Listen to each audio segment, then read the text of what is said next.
Cheers. Cheers, brother. Yeah. Um, Thanks for having me. yeah, I'm honestly really excited to chat with you and like have a real conversation. Like I haven't, to be honest with you, I don't think you and I have ever had a conversation Probably not, other right? than like, hey, what's up? Yeah. No, I really can't think of a time where you Yeah. and I It was spent. very casual. Yeah. Yeah. So, Cool, man. Yeah, I'm excited.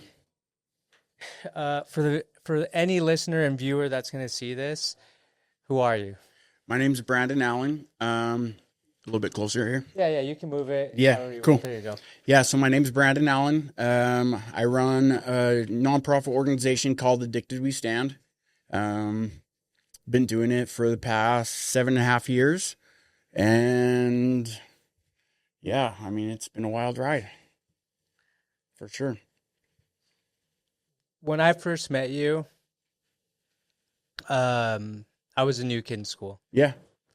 and there was like group of individuals that really stood out to me as like just like dude, like they're amazing, and you were one of them. You still are. I'm not Sure. taking that away from you. Yeah. Appreciate Um, that.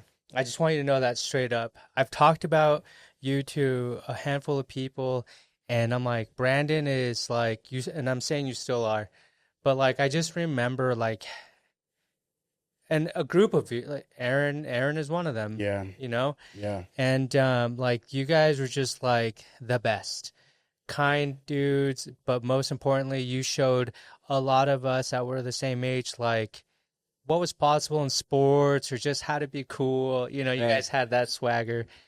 um and but we're super sheltered in Utah, like that's just the reality of it. Right. And as I've gotten older, I've just kind of like learned and heard some of, you know, stories and whatnot. And it breaks my heart, you know, every single time. And it also makes me, you know, ask the question like, how is this possible in where we live, Right. you know? So kind of want to dive into some of those things and more importantly, share, you know, about your nonprofit because that's really like the key thing. And the reason why, outside of that, that I wanted to interview you is this podcast is called Everyday Heroes. Yeah. And I feel like I've been really blessed to have been literally like this close to some like amazing people. Andy Frisilla, you know, Yeah. one of them, Gary Vaynerchuk, Yeah. fucking, you know, it's just, and I'm just saying that because those are people that the world knows, people look up to. But the reality is, there are people like you who are doing things to improve your life because of whatever situation. And through your positive actions and positive choices, you're actually inspiring other people to make better choices. And not only are you inspiring people, but like you're actually making a big difference.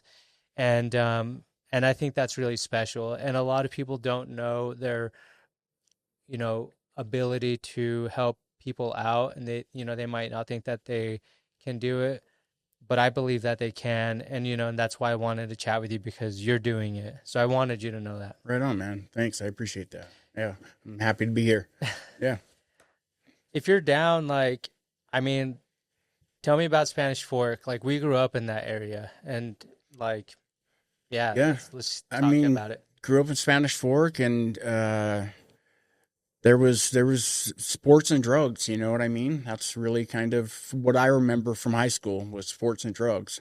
And I lived two different lives. A lot of people didn't know it. I was getting into things back then. I was drinking and smoking weed and doing things like that, right? Um, but then I also had the other side of me that was a good boy that hung out with the good crowd and people didn't know. Um, and so, yeah, it's kind of interesting that, um, my life was going to go one way or the other, and there was two different ways, and it went down one road, and I went down a really addictive, scary path for a long time. You know, before I'm not like trying to cut you off, No, but you're like cool. I I talk about how like none of that, so unaware. When I say unaware, I'm talking unaware Right. that any of this would ever go on in our school. Yeah. Did I know that there's the crotch, there's stoners, or Yeah, whatever, that's or funny. I haven't heard that in a right, long time. or you have the band kids, right? But like, I mean, if you go to the crotch, you would kind of get an idea. Like, let's just, it's just facts, like that. Right. And then you're right, we would go to the commons. Yeah. And it was a It's a different, totally different group. different crowd. And so I would never associate that. The two life is really interesting. I want you to talk about that because people don't really, I understand it. And I understand it because, and I want to know how you see it. Yeah. You have two lives because you're brought up Mormon. Your friends are Mormon. That's all you know. Your Yeah. teachers are Mormon. You freaking go to seminary, like Yeah. everybody. And so, like, if you don't do the thing as a junior high or high school kid, it's gossip city. Yeah. People know. And then, but then at the same, Sure. and you also do it because you don't want to get in trouble. You don't want to be embarrassed that you can't pass a sacrament or whatever it is. Yeah. There's that crazy guilt. And our parents never, like, they never, I don't know if if it was different times, but they never had to experience that. That's freaking heavy. Right. And It is.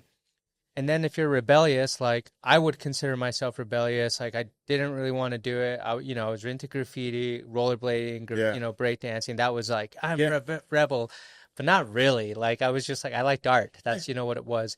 For sure. But I never knew that there was this other side of like a dark side of that valley. You kind of heard it, but I never Right. like, where does that come from? Like how does this get introduced in the community? Yeah, for me it was through my family. You know what I mean? Sadly, I the dark side of everything kind of was introduced to me by my brothers. Um and they lived that life before me. And so it was really easy to skate down that road per se. Yeah, Yeah. yeah. What are they doing now? They're doing better. Good. Everyone's doing good. I mean, my family, I have a mixed family. I have stepbrothers and sisters. I call them all brothers, though, because It's family. grew up Family. with me. They grew up with me. Yeah. Yeah. So, but like out of 8 of us, there was 8 of us. 7 of us had addiction problems for real. During one point in our lives, we all had an addiction problem, and some of them still do now. Like I have a brother that still drinks quite heavily. It's hard. It's hard to watch. Um, What do your parents have? so my mom passed away when I was super young. I didn't know that. Yeah, I was 7 years old when she passed away. And so my dad remarried really young. And so I only always had just the dad because the stepmom was the stepmom, right?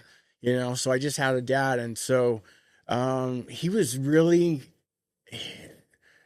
nice. He didn't understand it. He was so Mormon and just, he lived such a good life, for him. Everything was lined up. He had family, other than the passing of my mom and some hard things that he went through. He lived a great life. So when we all started struggling, he didn't understand it. He supported us. He tried to be there, but he didn't know how to help. Damn, dude. Yeah. Thank you for sharing that, man. I really felt that. I can't imagine like growing up. I can't imagine growing up in that kind of situation, and then like not like the person that's supposed to be there, father figure Right. and church, like they just don't understand, dude. Yeah, That's a hard place to be in, dude. for sure. Just, yeah, rebelled from there. In high school, like you were doing this in high school. I don't even know. I Like to started. be honest with you, like I don't. Yeah. If you want to share, like what you, Yeah, it's fine. what were you, what was it? What were you doing? I started smoking weed in high school, and then I got into pills. Pills were really easy, so I have a bad back. I've had now. Okay. Now I've had a couple of surgeries that happened back in 2020. But in junior high, I had really bad scoliosis. And so, like, I tried to play sports and do those types of things, but it was always so painful for me. By the time I was a senior, I was getting pain pills. And then I moved to St. George, and they just came heavily from there. So it was always really easy for me to feed my addiction because I had this excuse, right? I have this bad back, you know. Um, but I loved the pills too. I loved getting high, you know.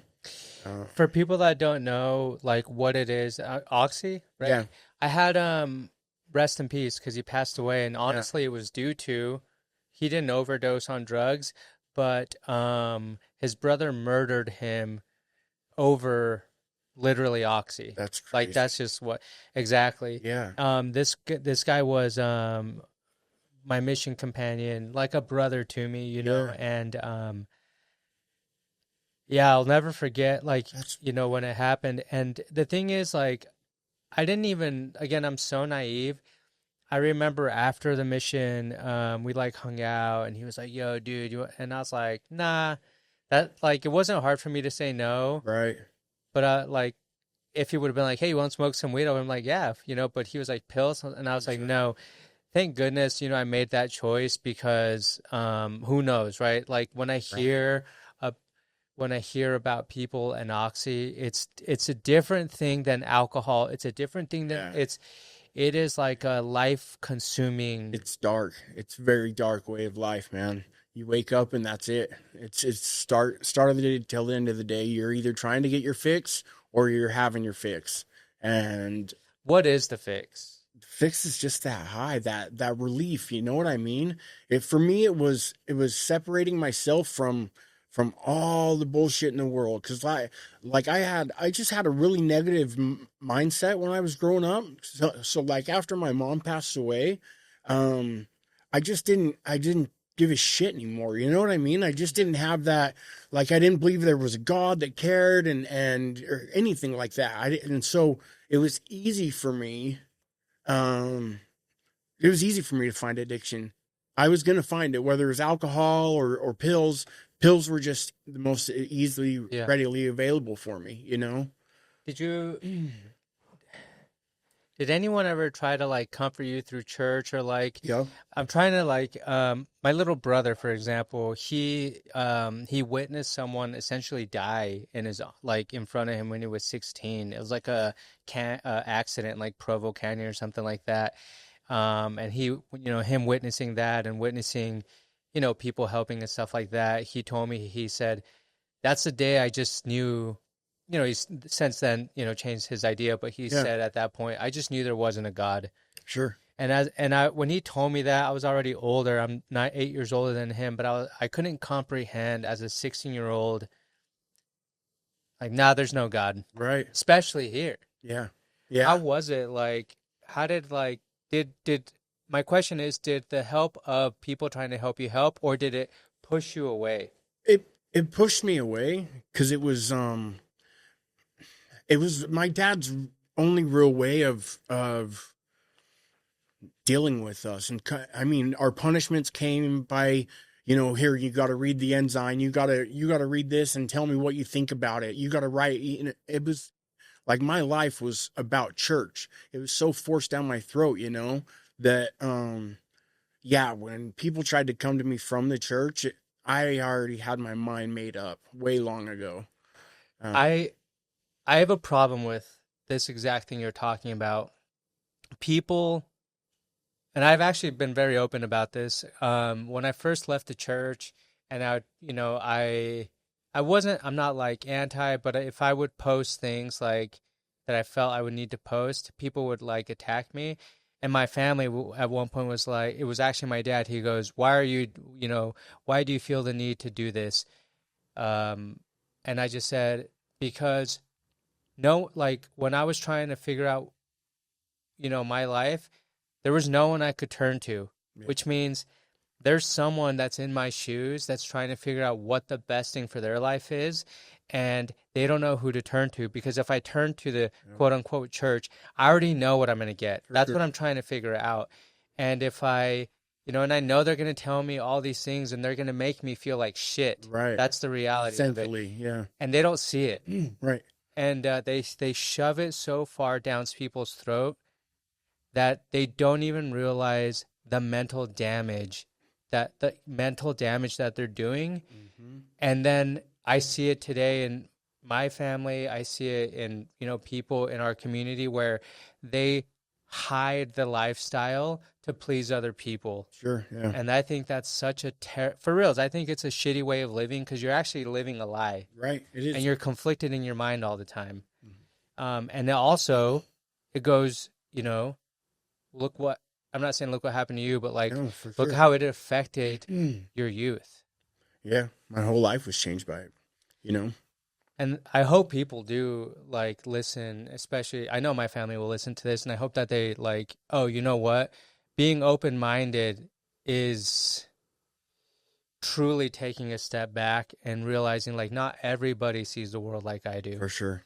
That's a hard thing to swallow when you're so indoctrinated with this is the way. Yeah. You know what I mean? Well, when your whole life and eternity essentially depending on it, because that's how deep their indoctrination goes. Is it's not just this life. You're essentially fucked. fucking up eternity. Yeah. Yeah. If you don't go down one road, yeah.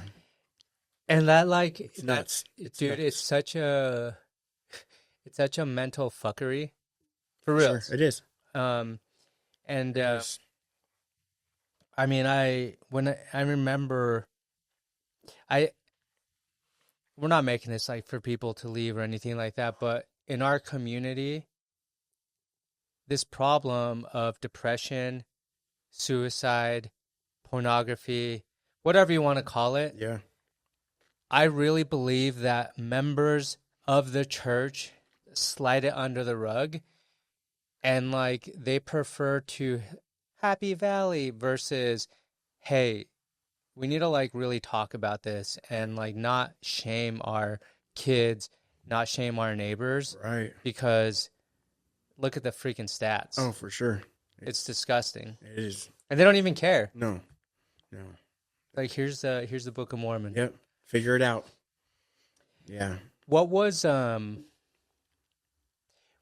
it about like going to college? Because like for example, you guys all played football. I say you guys because like when I think of the cool dudes, you're right there, and you Trent, Aaron, everyone, you went down to. Did a lot of you guys have that same kind of pressure, that kind of, you guys banded together and you're like, you know what, we're finally free. Yeah. Yeah, we all went wild down there for sure. Aaron, sad. He was such a good dude, you know what I mean? And he went buck wild down there though. He got rid of the church and got out of that lifestyle, and yeah. Yeah, we all kind of did for sure. I think that everybody felt the pressure to develop into something, but then we also had this freedom like you talked about. And essentially we mostly chose drugs and alcohol, It's crazy. I really appreciate you. Like we've only been talking probably for like 10 minutes, but like I've already like can't express my gratitude for you opening up. Yeah, man. I remember like hearing the news with Aaron and just when I say uncomprehendable, Yeah. Because you don't know the details, you don't know the backstory, Right. and people are just like, oh, he was into drugs. No, bitch. I used with Aaron a lot. I mean, he had a heart, and when he started using it, it was bad. And he had a lot of money. He was making a grip of money and doing some sales job, and he spent lots of money on drugs. It was insane. It was sad. It was really sad. I don't know what he was trying to, what trauma he went through. I don't know what his reason to use was, I never knew that, because he had, to us, Aaron was that person that had everything, right? He was like all state football. He got girls. You know what I mean? He had a good job after. It was Aaron. He was Aaron. And, yeah, I saw him at some really low lows, man. And likewise, I saw him recently before he passed away. It was sad. Was he Was he trying to reach out at that point? Was it just kind of like No.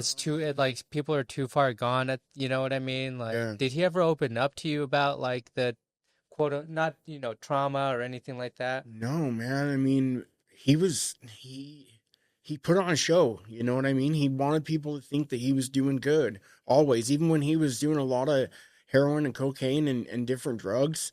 Um, yeah, he still put on a good show, you know. He always he had to look right, he had to go to the right places, he had to talk to the right people. Um, but behind the scenes, he had a problem just like mine, you know. Except for he had more money than I did at the time, and Which probably saved you. yeah, it could have, because I never would have thought he would have went out, because he wasn't an IV user, not that I knew of, until when he overdosed, he had a lot on his system. He had heroin and Xanax and cocaine, and I think more than that, but yeah, from what I understood, he yeah, he had a lot on his system. That's an escape, like that's For in my sure. opinion. And again, I don't know, but like that's so much pain that the uppers and downers aren't enough. The Right. combo isn't enough. Yeah, he was doing tones. We both were. Yeah. I know where my pain came from. I feel bad because I don't know where his came from. You know, I didn't know how to help, and I don't know if I would have helped. You know, I was too far gone at that point in time. I went down some bad roads, man. After high school. I I felt the pressure as well. Yeah. I conformed, um, maybe because I've always like been scared of you're taught to be scared since you're a kid. Right. If you don't do the right things, you're going to hell. Yeah. For That sure. like That's that's the fact. So like if you have indoctrinated a little kid to be like, if you don't do good, Jesus won't accept you. yeah. And so I was like, I have to do this. When I decided like I'm not gonna do this and started feeling like What was that even more like? weight. It was horrible, dude. Yeah. I went through a divorce first where I got Dear John'd. Yeah. I woke That's I literally was camping with Chris Anderson, yeah. Lyle Christensen. We were celebrating Chris. He was getting engaged, and I had this feeling that something was wrong, in my relationship, and it was like quote unquote time to check in. Yeah. The very next day, I could not get a hold, and I've never actually shared this publicly. I'll tell it to you. I might cut it out of the podcast because I choose to Yeah. keep this relatively private. For sure. But I came home and I opened up the door and there was just this letter on the counter. It's the first thing I saw. And like it was so and then I looked around and everything was changed in my house. Our pictures were taken down, my bags were packed like right here, No way. and I was like, what the fuck? Yeah. Yeah. So at that point I had already thought like I am going, I want to leave the church. Yeah. And now I have even more reason to leave the For sure, church. you had an excuse now. Yeah. And then when I was trying to talk to my bishop and like try to figure it out, the dude told me it was my fault. Yeah. Okay. Exactly. Yes.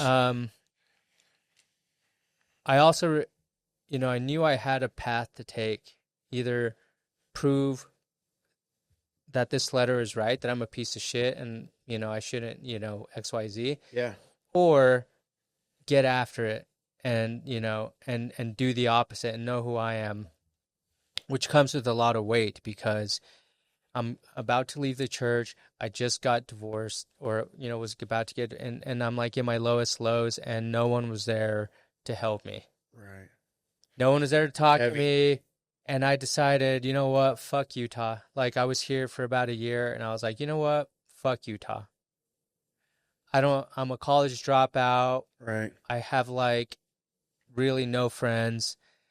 I've distanced myself from my family so much because, You know, people don't talk about how uncomfortable it is to not be a Mormon in your Mormon family. For sure. They can be like, "We accept you." No, you don't. No, not like we need to be accepted. Exactly. Right. And they don't even see it, and it's fake. And I rarely go to family things because of that. Yeah. I choose to the ones I go to because family's family and you need to be there, but Yeah. they don't see that. So I was like, it doesn't even matter if I'm here. Right. Um, Fucking hard, man. and so I'm thankful though that I chose the route of I don't give a fuck, I'm getting out of here. But throughout that process, dude, it was it still to this day it is lonely because, you know, even though I'm back in Utah, 100%. like I just, when you know you're alone and you're in your thoughts, it's a very powerful and dangerous place to be in, especially with what you put into your body at that point. I still smoke weed Yeah, like all the time. for sure. Hey, just kidding. Good for you. I'm not, you know, but I do too. as a young kid, you know, as in my 20s or 30s, I was smoking because it was a rebellious thing. Yeah. I wasn't trying to escape or anything like that. I'm not trying to cope with anything. But like it was a rebellious thing to like almost yeah, I am a rebel, Yeah. you know. For sure. I'm part of this group. Yeah. But I just realized like leaving the church was important for me because I needed to develop the critical thinking of how powerful my choices are and how I can really be in control with my life. Right. That's what it taught me. It wasn't initially why I left. I was just so tired of the guilt. I was so tired of feeling I'm not good enough. I'm never going to be good enough. Yeah. If I don't do this, I was just so tired, and just the thought of I'm not even going to make it, so why the fuck even try? Right. That was like for me, and that was the breaking point. Gotcha. And you know, and I'm thankful that I was taught what I was taught. And I still love my family, and they're still members of the church. Right. And you know, they'll never understand. They're too old. Right. Yeah. They're like stuck in their ways. They're not gonna change. Yeah. I feel that. And they do have, obviously they understand a lot more now because with age, you know, It comes understanding. yeah. Yeah. The drug things, I'm very lucky. I'm lucky that it wasn't in front of me. Yep. That's the truth. For sure. I get that. Circumstance plays a lot of it, you know? So let's transition out of this, and then when did your life like really pivot to the next phase? Yeah, so there was What was the low, or what was the you know, so I was on probation. I had multiple different drug charges and things like that here in the state. And I was living with my father at this time. I had left his house in my car, and I don't remember this day. I was that fucked up. And I wrecked his car, and I was borrowing my dad's car, and I wrecked into two other parked automobiles. So luckily nobody got hurt except for me, you know, just my back a little bit, but I went to jail for DUI. I had drugs on me, and my probation officer recommended that they put me in prison. So they gave me two choices to either go to prison or go to drug court. And I went through a program called drug court, which is just really intense treatment for a long period of time. I think I was in there for like 14 months or something like that. But it was, I was going to classes every single day. I had court once or twice a week or once or twice a month. And it was a changed lifestyle. It made me look at where I was going. And then, you know, I was doing the whole recovery thing, right? I found recovery. I was going to meetings and doing NA and AA and things like that. And I had a really solid group of people around me, right? And one of my very best friends, his name was Trevor Cambray. He passed away from an overdose. And 2 days later, we started a Facebook page. Me and my friend Bo, we started a Facebook page called Addicted We Stand. My friend Bo came up with the name. He just thought it was a play off of, the United States, United We Stand, but they're not helping us. So we're going to help each other. Right. And this Facebook page just started growing. It was crazy. It was really organic. Were you still were you still in the program when you guys started this? Is that kind of like within the 14 months of it? No, so I was out. I had graduated through drug court, and I had gotten a girl pregnant, and I had just had my son when we had started this. So within 3 months, I had a kid and started this Facebook page. Okay. And so this page just it was crazy. It just blew up. I mean, 10,000 members within the first 6 months type of thing. And then it just kept growing and growing and growing. And everybody just kept adding their friends and family. And so we're like, we need to do something with this instead of just. Tell me about the premise of the page, like for the people that are going to hear this. What is the group about? Like you started it. Did you say, hey, this is for addiction? Yeah. Or people that struggle? Like, tell me about the group. So yeah, we would start doing like live feeds, and just becoming really active on the page and talking about recovery and why we started the page, because my best friend had just passed away. He was like a big brother to me. You know what I mean? He really was. And so, and he was, I mean, when we lost him, he was like the 20th person I knew of that had died from overdose. Fuck. And so this was kind of forced on me. You know what I mean? So yeah, we just started talking about recovery and we started talking about how we can help other people. And so we told people to reach out on our page if they needed help, and we'd find them the help, even though we didn't know what the fuck we was doing. We had no idea how to find people help, right? We had no idea. We just started bootstrapping it. When you say, hey, reach out for help, do you think you had that intuition because you didn't know who to reach out to? You just like anybody. Yeah, Is that kind of, you know what I mean? Yeah, we just thought, with my friend passing away, he had come to me a couple of times before he had passed away, reaching out for help. But we didn't know how, like I was running a sober living house at the time, but I didn't know how to help people other than that, right? There's so many different pathways to achieve recovery today. But I didn't know of any of those back then. And so when we started this and we tell people to reach out, it was more of us just trying to learn how to help them too, and so I started getting messages coming in. And what kind of messages, if you don't mind me asking? Yeah, everything. I mean, from alcoholics to people using meth and heroin and fentanyl and everything. They would be very vulnerable and open and say, hey, look, this is where I'm at. I need help. I need to find some kind of treatment, or I need to get on Suboxone or methadone or whatever it might be at the time. Where can I find that resource? And so I'd find it. I'd get on Facebook.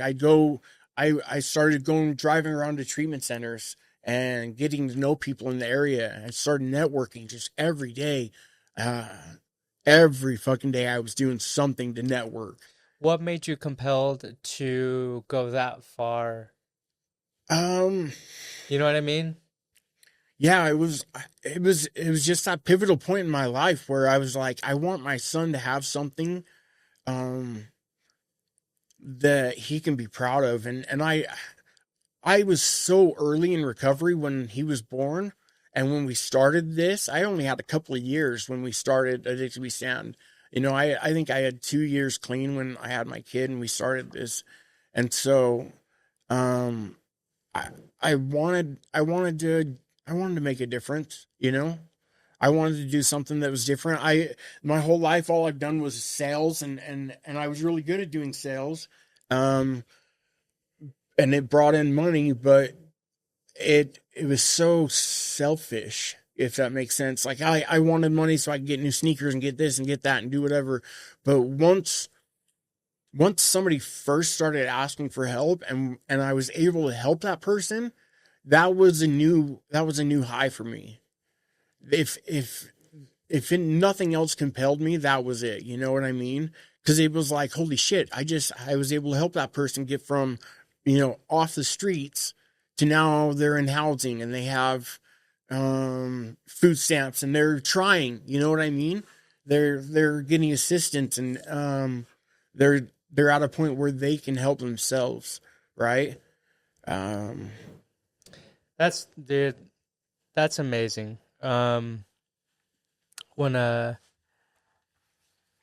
I think people don't realize the power that they have until they get pushed up against a wall, right? until there's nowhere else to go.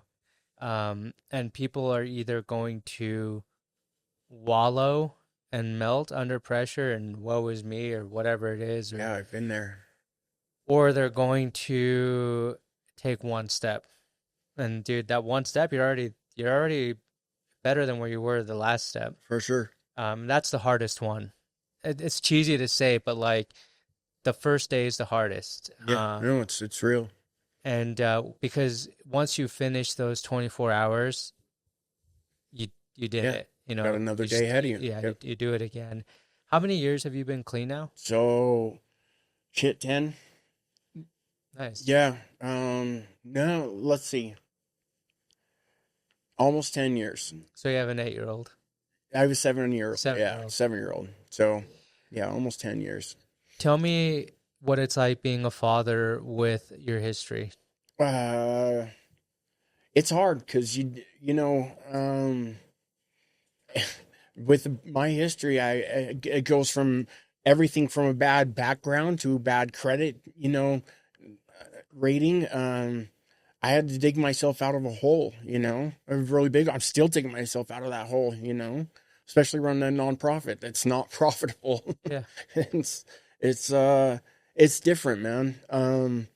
I think my history plays a big part in how I father, though, because when I'm with my son, he has 100% of my attention. He's got everything, right? And it's, yeah, I don't know how I got here, to be honest with you. I don't know how I got to a point of being a dad where, because I couldn't see out of my addiction at one point, like it's like you said though, it's just one day at a time, and that's cheesy. It is. I hate all the the cheesy different words, but anyway, I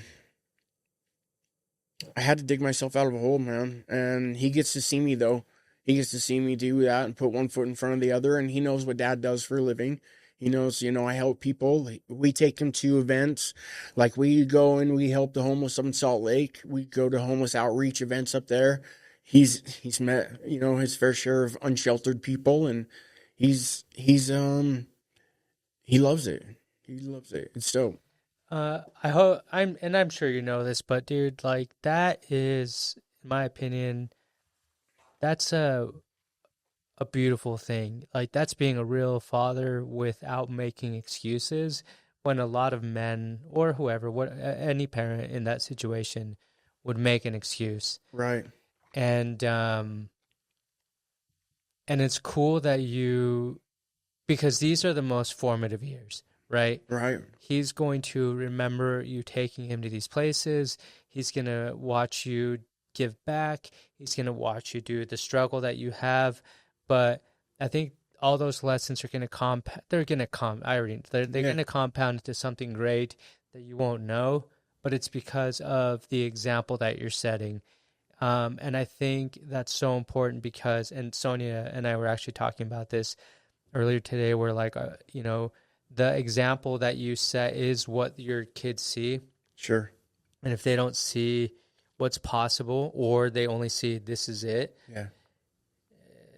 You're showing them the way, and it's either you're the example of good or you're the example of bad. Right.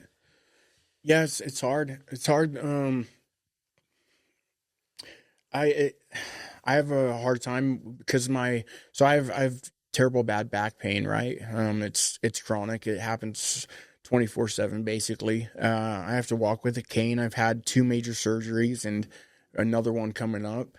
And so that's the hardest part about being a father is him seeing me in a bad physical state. Like this morning, I couldn't get out of bed, man. I mean, it was just I was really stiff. I was hurting. I couldn't move. And he's so adapted to it. It makes me sad that he has to see me like this. But he also gets to see me get up and bust my ass through the pain. Dude, he'll remember that because, one day dad won't be there. Yeah. One day he's going to go through a struggle. Yeah. And he's going to remember witnessing you. And I'm sure there'll be a day where he's like, you know what? This isn't that bad. Yeah. So, yeah. That's pretty cool, dude. Tell me about this nonprofit. Like, how do people donate money? Where do people find you? Like, tell me more about So that's yeah, we've had some great sponsors over the time. Like my car was donated to me. We've had, pretty decent sized donations, 25 grand. Damn. But it goes so fast, when you have money to help people, holy shit, you can spend money to help people, right? We went through a really hard time during COVID. We lost pretty much all of our sponsorship because the world was crazy back then. And so to be honest with you, this is real talk. I've been doing everything for free for the last 3 years, basically. We no longer have good sponsorship. I'm at a point where it's been so hard to get community partners, that we're just going to change and do something different. And I think we're going to change and go be a for-profit company, which is, I don't know what that looks like yet. So I don't want to tell people where to go and donate and stuff right now, just because we're in a transitional phase,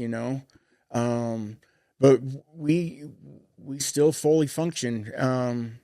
I've got volunteers that do it for free, and legit, like I had to get a second job, which is great. It's in the treatment industry. I work with a treatment center that we have the same ethics, because I see recovery really differently than most people do. Everybody that you think about in recovery, their day counters. Like when you ask me how much time I had, I don't count the days. I'm not one of those people, because I do recovery differently today. I just think it's about what we're doing with our lives and not about the time. It's about what we're doing. I lost my train of thought. Sorry, man. No, you're good. Tell me, like, you're transitioning. I was asking because, you know what? Why aren't communities getting involved? Like, what?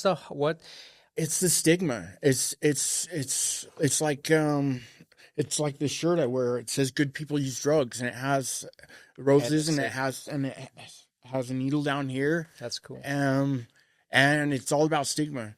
They don't want to be involved with something that's so stigmatized. Do you think this is just a thought, right? Because when my business, I pitch people like, hey, give me your money, we'll make you content. Right. So I know how hard it is to pitch, people. Oh yeah. Do you think that people feel, this is just a thought or a question, do you think that people in this area, the valley, they're like, well, I already pay my tithing? Yes, and they're hard to trust an addict. If they know I'm a recovering addict, do they want to trust giving me their money? If they've experienced addiction like most people have, they've probably experienced the ugly side of addiction, right? So they've probably seen somebody get robbed or stolen from, or family members that use and take advantage of their family members. And so sadly they group you in with that, Once an addict, always an addict. People say that, and I hate that. I think it's bullshit. You know, that's a big reason I stopped going to like Narcotics Anonymous meetings and AA meetings is there's a lot of good that comes of those, tons of good, but there's also a lot of bad. I think that our words are really powerful, and in those rooms they call themselves addicts or alcoholics. That's how they introduce themselves, for Christ's I'm an sake. addict. Yeah, my name's Brandon. I'm an addict. I hated that. I felt like that's so it just takes your power away. If you're telling yourself that every single day that you're an addict, what else are you going to become, you It's know? facts. You Um are, yeah, dude. You are. There's a line in this book, "As a man thinketh," yeah, which, and that's the line. It's like, "As a man thinketh, so is he." so is he. Sure. Yep. And it's real. And so it's hard doing what I do because a lot of people still believe that's the only way to get help is going through AA or NA, and there's just so many different other pathways. Like I use cannabis. I've used cannabis for like the last 5 years for pain. Um a lot of people would consider me not clean, you know? A lot of people look at me. I lost a ton of friends. Like we have almost 27,000 members now on our page, and I had connections throughout the entire state. And when I came out on a live feed talking about, "Hey, I use medical cannabis. It helps me with my pain, and I also see it as a harm reduction tool." People that have done heroin for 20 years and they've shot it in their veins, it's really hard for that person to be 100% clean. They need some kind of coping mechanism to help them at least till they're ready to cope with their own skills. Does that make sense? Yeah. And so I've watched medical cannabis help people get off of hard drugs. But a lot of people in this area would hate that I do that. You know, they hate that I point somebody in that direction because they think it's going to lead them back to their drug of choice. But I've seen that it doesn't, you know? Dude, I'm very stoked that you said. I'm very happy that you actually shared that. I've never ever ever heard anyone uh say in these meetings that, because you think, oh, good for them, they're going to a meeting. Yeah, But I never thought of what you said, which is true. Hey, my name's Omar and I'm an addict. you're right. It You really are just telling yourself that when What? it's why I've always like, what it's when someone tells me something and you're not, it's like, fuck you, dude. Yeah, I'm out of here. yeah, And right.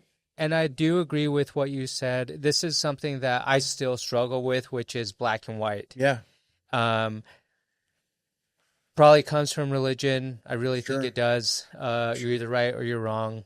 Yeah, But good or evil. Yeah, but the reality is, Sonia's gonna laugh because her mom's the one that always talked about this.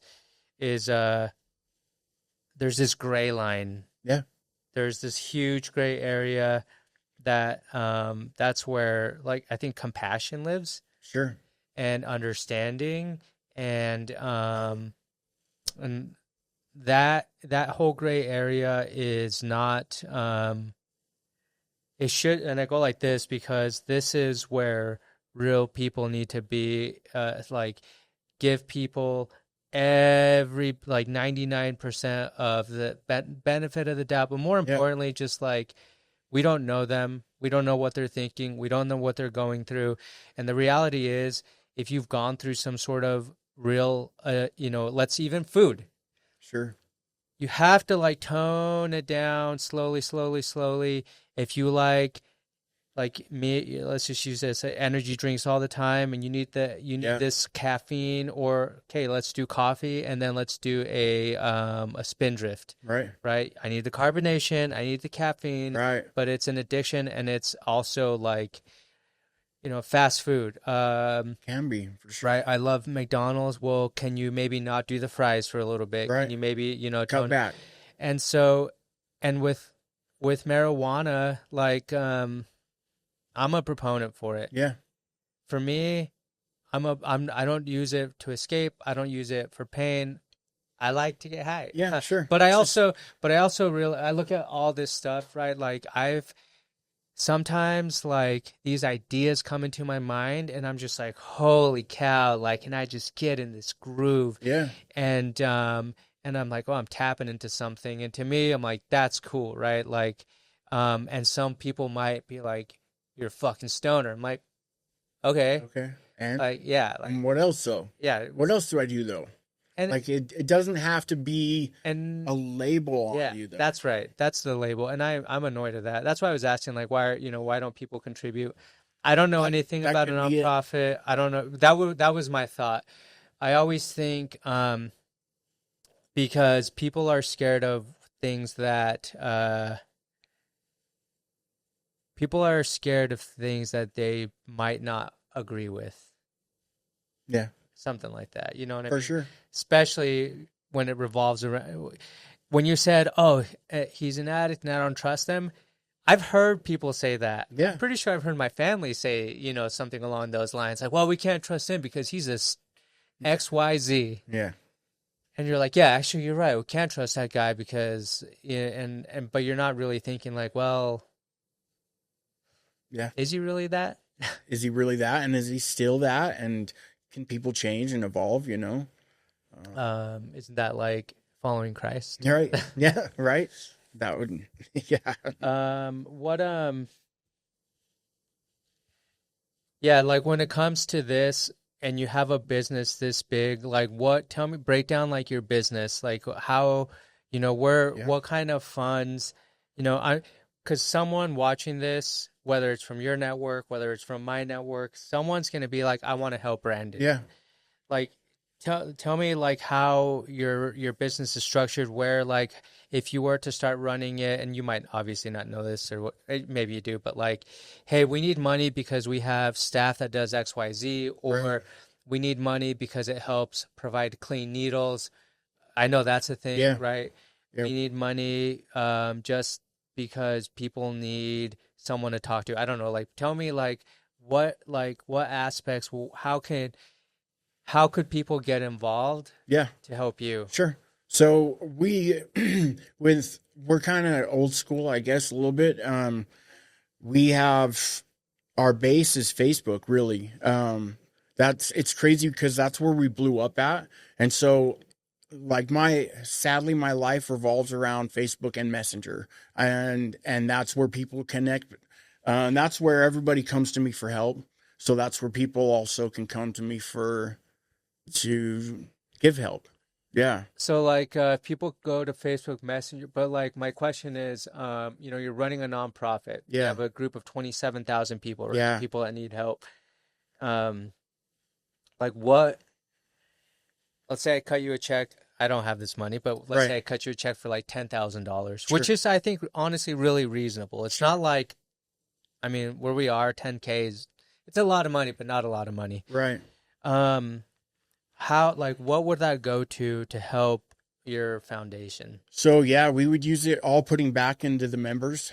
Basically, when we have money, it goes towards things like I'll help somebody pay for their Medicaid or their insurance, so that they can then take their insurance and go get help and go get treatment. Right? Because that's the biggest thing right now is that everybody to get them help, they need insurance.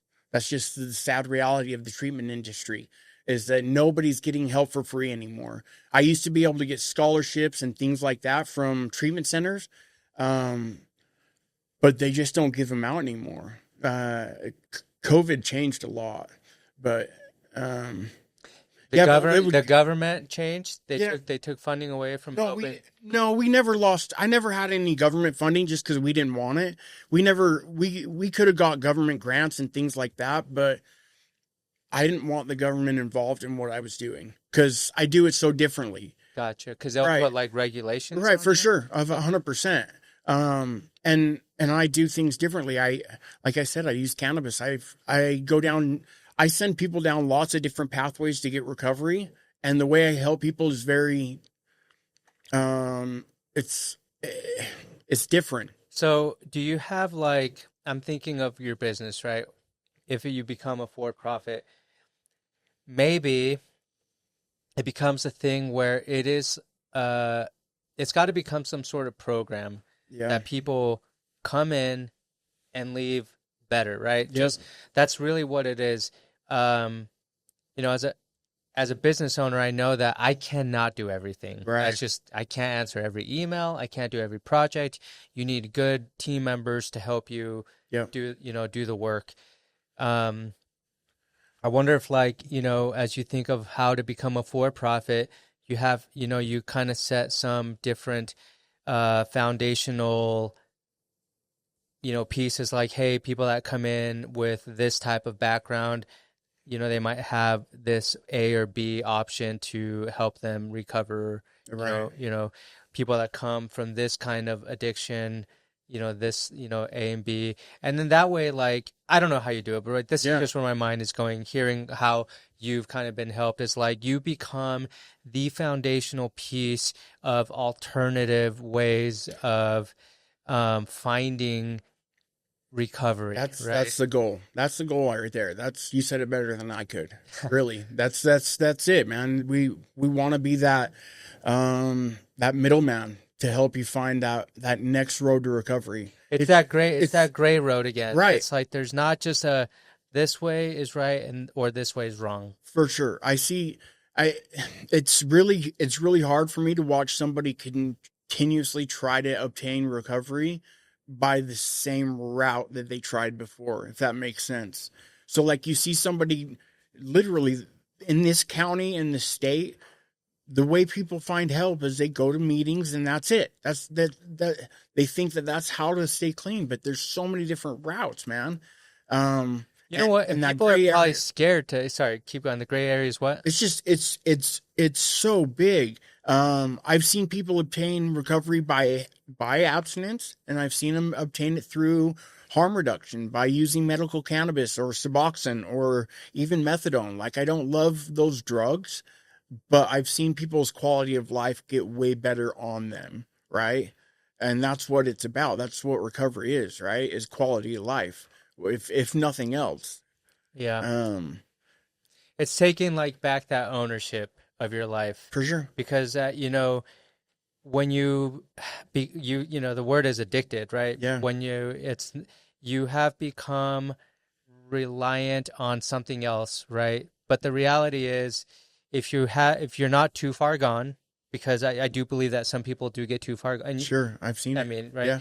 If you can, if you start like almost like, oh, hold on, you're getting pulled, but then have you seen the new Superman movie? No, I have not. There's this part where there's this like wormhole and they're getting sucked in, right? Yeah. And you're like, holy shit, they're never gonna get out of it. Spoiler alert for anyone that's. I'm sorry, I'm spoiling You're it, good. but Superman's Superman, so he like. Yeah, of course. But gets out. he actually he turns around and he's facing this dark hole and he like blows like Right. and like that like and they're already like they're done and then like slowly like takes them out and I think that um those if you can help those people and also those people need to know that they're still in control. Yep. That's what I'm getting at. They're still in control. And also in Utah, and when I've never been to one of these, meetings. Right. But my thought, because I know it's anonymous and all that stuff, Sure. I think this, I don't have a place to really speak on this, but I wonder if more people they're hiding it because I don't want to say my name or they're embarrassed and you can't get help if you're embarrassed of reality. You're not going to get help. No, for sure. It takes a lot of humility to come out of addiction. And like you said, most people have to hit some type of rock bottom or they have this moment where they change, a pivotal moment like we talked about earlier. And it's just so different for everybody. Everybody's got their own pivotal moment. It's really hard to watch people go down that same road when there's other routes to recovery. What I also think is cool about you, and I'm sure you probably can think of other people that have been in your situation, but when you have the strength to put one foot in front of the other, and you do it not only 1 day, 2 day, 1 month, but 10 years, you find the power that is in you and you find that you're helping other people. And And I think that's really cool because and again, this whole podcast is about people that are doing amazing things by finding the power within themselves. Sure. And you know what? Your shirt says it right there. And I believe it. Every human has something special about them, Yeah. whether you believe it or not. And you have to find and you have to tap in, and that only comes through consistently making better choices that you're in control of. Yep. And moving the needle forward to whatever it is. It could be recovery, and Yeah. if you did it, dude, and you're doing it because it's not like a finished job, right? Right. That's Yeah. that's what I think is cool. Through this whole process, do you have like a life philosophy that you've developed? Just to help people and give back, man. That's the only way that I stay clean for my son. I truly believe this is by giving back. I don't think because I was very selfish in my addiction. Just very selfish. It was just me all the time. Self-serving, and coming out of that, the first couple of years I stumbled around trying to find out who I was. And then we started this page, and it was like this light just went off, or went on, and it just made sense to me. When people would message me, I just responded, and one thing happened after another.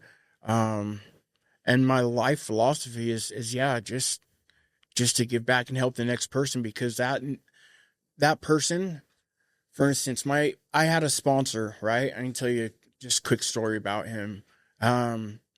He had years in recovery. He had a relapse. He was going to prison. I got him into a drug program, a 2-year program, very long. It's called the Other Side Academy. It's up in Salt Lake, and it's somewhere I recommend people to go all the time. And if people are serious about changing their life, this program is amazing. It doesn't focus around the drugs and the addiction. It focuses around your life decisions. And like you said, making another great decision after the one that you just made. And so I helped this guy get into a 2-year program, and he ended up staying there for an extra year because he's working with them now. And he's helping so many people find recovery by himself right now, that I know without my role in that, he may not have been there, right? And so that, to me, it's eye-opening, because he texts me almost every day, "Hey, thanks, bro. I appreciate you. Thanks for doing what you did." It's huge, because I know that he's going to change someone else's life. And I know that there's a lot of other people that I've been gifted to be a part of their life and their journey, It's cool, man. You should be proud, man. And I know you are. I try to be. It's hard being a recovering addict, because you have so much shame and guilt. And so, yeah, when I'm making changes, and I make changes daily. I'm still trying to figure out my life, But no, it's hard to look at the good that you've done when you've had such a dark history. But it's also a lifetime ago. I don't think about drugs anymore. I don't feel like I need to use ever again. You know what I mean? It's not something that I struggle with today. And so that's what I hate about the once an addict, always an addict bullshit, is that you don't always have to be an addict. I'm not an addict anymore. I don't see myself as an addict. I see myself as somebody that had a problem, and I went down some ugly roads. I stole from people. I did terrible things, man. Things that I wasn't proud of, right? I ended up in jail multiple times. I mean, I've done, hell, almost 2 years locked up in county, and that's different time periods, 6 months here, 7 months there, 30 days here, I know what it's like to live on the other side of things. And so I just keep putting my foot forward in front of the next one, because I know what it can be like on the other side, Dude. Well, thank you for your time, Brandon. And Yeah. you're an everyday hero. And every day you get that text message, you're reminded of that. Yeah. I appreciate Cheers, you, bro. bro. Yeah. Thank you. Thank you. Yeah.